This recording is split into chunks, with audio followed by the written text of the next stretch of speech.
I think that table there might have been made by Iola's dad, Dante Martinat. I know he made another one like that with tiles, with black and white tiles, and kind of about the same size, so it just looks like it's something he might have made. There's Yolanda, Lonnie, banker coats, just banker at that time, with a boyfriend. And we're going to hear the voice of Yola and Annie, grandma and granddaughter. How does Tremor Eye go, the song you played first on your violin for the first recital, or first public, what was it, recital or something? No, it was church. just, they probably had a minister gave a speech or something. I'm not just sure the circumstances, but anyhow, my teacher set it up that I was to play. She played the piano, accompanied for me. Oh, but you were solo. Yeah, I was solo. And you know, when you're a little kid, everybody likes to see little kids perform. And I had a natural aptitude maybe for playing the violin. You usually had Mooney. And so I was too short. The microphone, I was too little. The microphone, I always remember the microphone.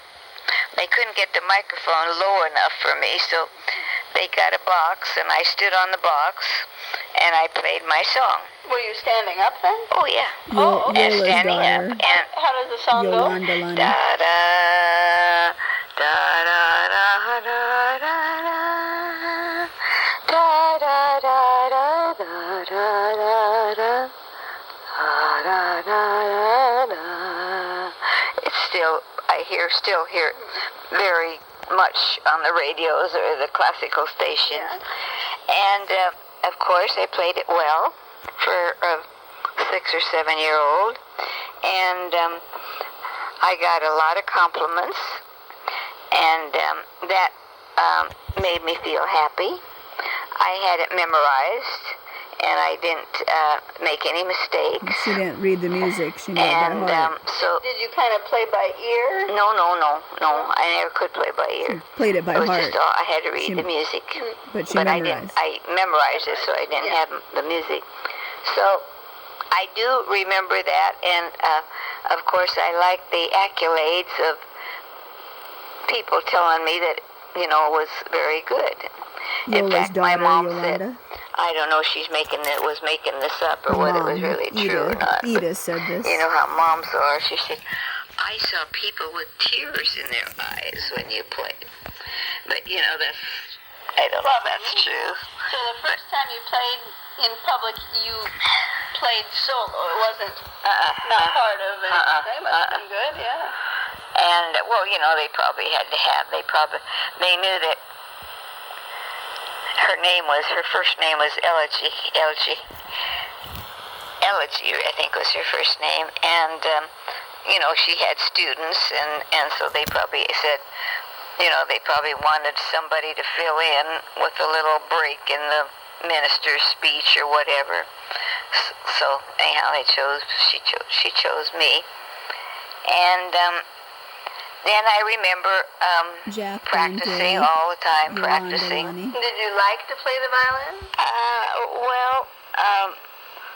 I like to play the violin. I wasn't, I did it for my mom because she liked it so well, and she made me practice. I could have gone out and played, and I didn't care too much to practice, but I did. You wanted to make her happy? Yeah. I wanted to please my mom. And you never got tired of playing the violin? Like, you never thought, why do I have to practice? Once in a while I did, sure. When there were kids calling you, Yola, can you come out and play? Well, I had to stay in and practice. But I never had to practice more than an hour or so. But an hour, seemed like forever when you're a little kid. And then I remember, like I said, I didn't have much toys, and we had a nice backyard. And so Yolanda Lonnie I Banker. did this by myself, or there wasn't anybody there to play with me. I would take mud. I would make a mud consistency of dirt and water, and not just for the dirt to hold together. And then I remember I would build little cities. I would scrape the dirt clean for a street, and then I'd build a little house, and then I'd grab a weed and make it like a little tree, and I spent many hours doing that. And at that time, I don't really remember. Well, yes, I do remember. I had a fairly nice voice at that time, because my voice just kind of my singing voice just kind of disappeared after my tonsils were out. I was about 8 when my tonsils, they were infected, and they had to come out. Removed but before at the hospital. I sang pretty well. I had this is, you got nothing to do about your voice. You either can sing or you can't. Yola with the red scarf, white dress. I remember I would be singing out in the backyard, and we didn't know the neighbor too well on one side of us, the side that didn't have the kids. Dante on the right with and the pink tie. And I guess she talked to my mom, and she said, I heard somebody singing over at your yard. She said, who was that? It was so beautiful. And I was just, I was a little kid.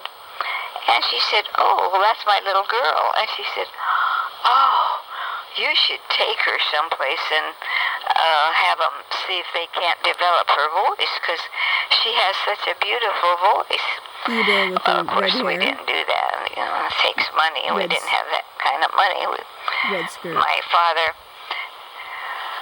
Lonnie Yolanda during on the the right. Depression, and he didn't have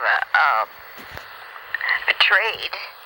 So, of course, things were very, very tight, money-wise.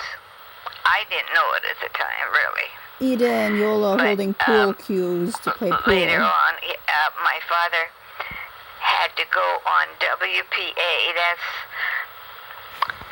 Public Works, that I think Franklin Delano Roosevelt made this bureau. That was a bureau to improve a lot of highways, and I know he told me he worked at the Rose Bowl in making the parking lot at the Rose Bowl in Pasadena. Dante did that. And they got $4 a day.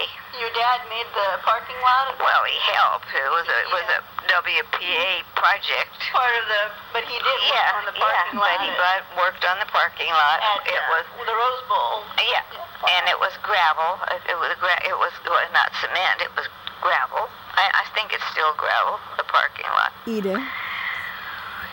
And, of course, my father was the most willing worker in this God's world, willing to do anything and everything for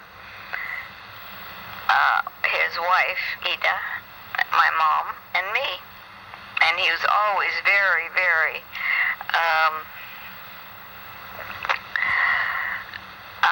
not lazy. Absolutely did twice as much as where a lot of other guys would be leaning on their shovel, because they got paid whether they worked or not, really. And but not my dad. He kept on working. He was always working. Well, Ida on the that left, led to sitting down. my uncles.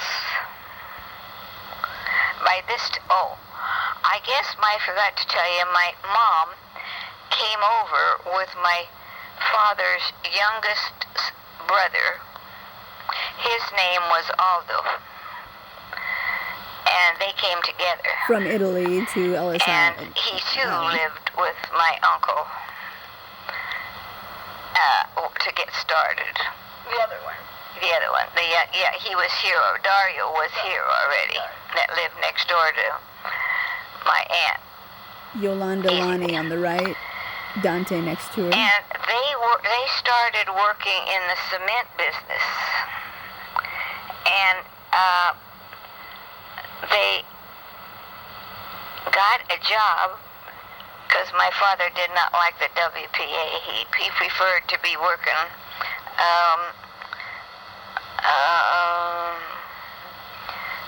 like for a private concern rather than for a government concern. Yeah. And I don't think he was making any more money, but at least it was, he thought perhaps it was a legitimate job. And they got him a job working for, I remember the contractor's name was Hove, Hove, I think Hove. And so they got my dad a job working in the cement business, and it was really, really hard work. But at least it was work. And in those days, anybody that had a job was really doing well. Now, what more do you want to know? During the Depression. What about that one time when you were little, back to when you were little again, and you got in a car or something, you know, you drove the car down the hill? That wasn't me, that was Lonnie. Oh, that was or Jack. Okay. Yola Never mind. in the I picture. didn't do that. I mean, you know, any other thing you remember from when you were little? Any antidote? Yeah. Like, you know, details or, you know. Grandpa Well, Bob I really Robert on don't, the left. except for my violin practicing and playing out. By this time, I was a little bit better, and I had... Did you play at many, like, concerts? Yeah, well, I played... There was a lot of... I played at churches, like, by myself, like I was the guest soloist. That table Dante And I made. did that. And banquets, they always had to have some kind of an entertainment at banquets. On the right, Yolanda Lonnie, then Ida, And, then Dante standing with the light. I bracelet. remember that. And in the meantime, I met this girl. Her name was Phyllis Moffat, and she played the piano beautifully. And this mutual friend introduced us, because the violin is a beautiful instrument when it's well played, but it doesn't sound very good if it doesn't have any accompaniment. And she thought that Phyllis would be a good accompaniment for me. And she was an excellent accompanist, excellent piano player. And we became very good friends. With some girl. And I spent a lot of time at her house and she at mine. And we practiced together. And we played a lot of engagements together. Of course, you realize none of this was paid. It was just all, you know. Just kind of for fun. Yeah. Well, if there was a dinner, we got our dinner, you know. But of course, I never enjoyed it because I was always a little too concerned about, well, am I going to do well, or am I going to forget it? Because everything was memorized, am I going to, you know, would have been better for me if I played first and then eat. Yeah. But it was always the other way around. And I do remember that vividly. And then I remember That was Yolanda Lonnie after Banker. grade school only went up to the 6th grade. And then from there, I had to walk a little further to Wilmar High School. I think they call it another name now. And it was a little bit further. And that was from 7th to 8th grade. And so Betty and I don't know I don't remember anybody else. Yolanda Lonnie We'd in the kick a picture. rock or a can all the way to school. Ida's I flowers. remember doing that. That was kind of fun. Did you have any favorite songs on your violin, or like?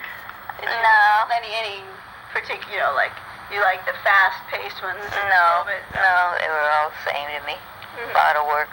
Yeah.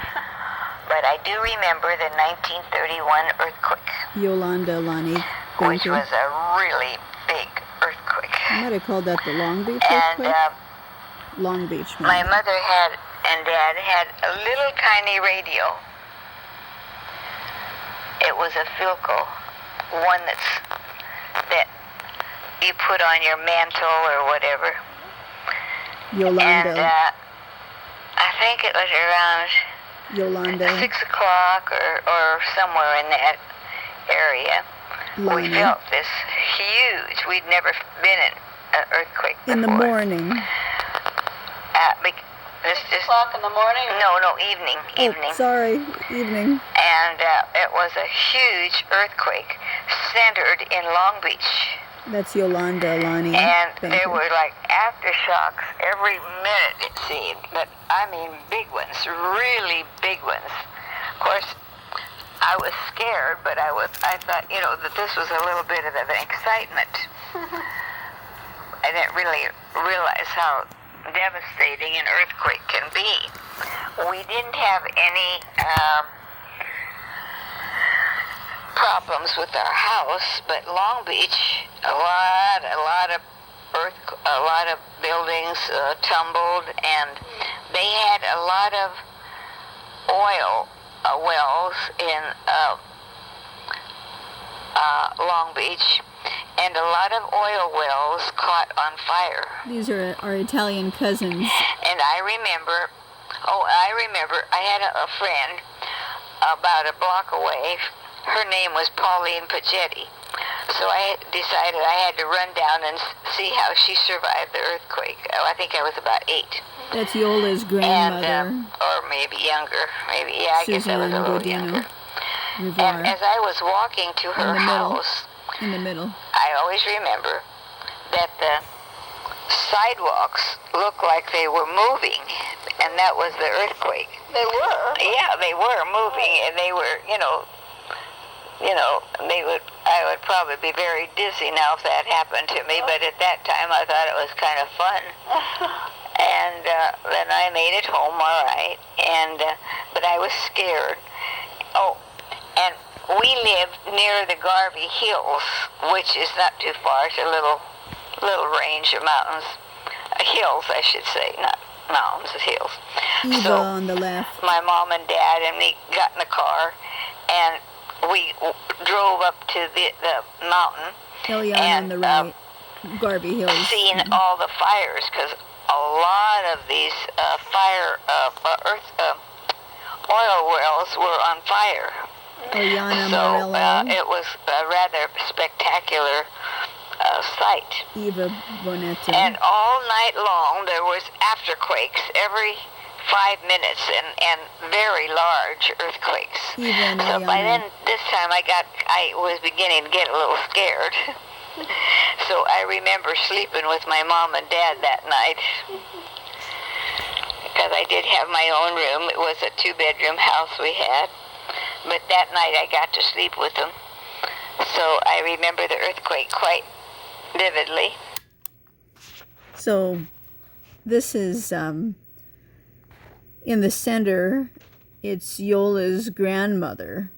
So her mother, Ida Iole Martinat, it's her mother, Suzanne Godino Rivoire.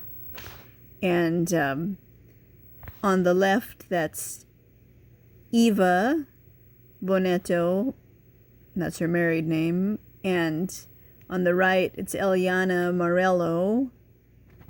That might be her unmarried name. And then their mother was, so Eva and Eliana's mother was Clelia. And Clelia was the sister of Ida, so Ida's sister.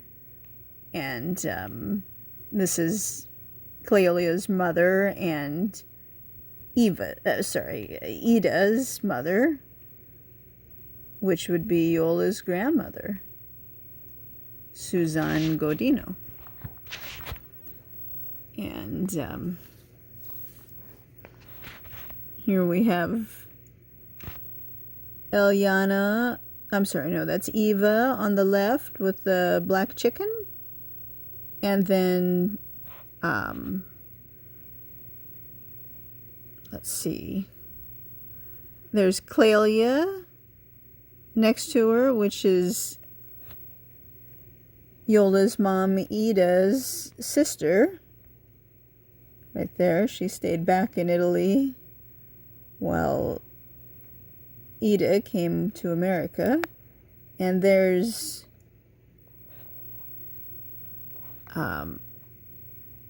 Juaning standing up. I forgot who he is. Somebody's husband, maybe. I think he's the husband of Clelia, maybe. And then standing is Eliana and Eliana's husband. And then sitting down is Iola's grandma, Suzanne Godino. Suzanne Godino Rivoire. Maybe the husband passed away already. And here we have, in the center, Ida's mother, Suzanne, and on the left, I think that's Juaning and Clelia, so I think that's husband and wife. Clelia is the sister of Ida, so Iola's aunt. And there's Ida's dad, Giacomo. So on the right there, I guess that's Ida's father, Giacomo.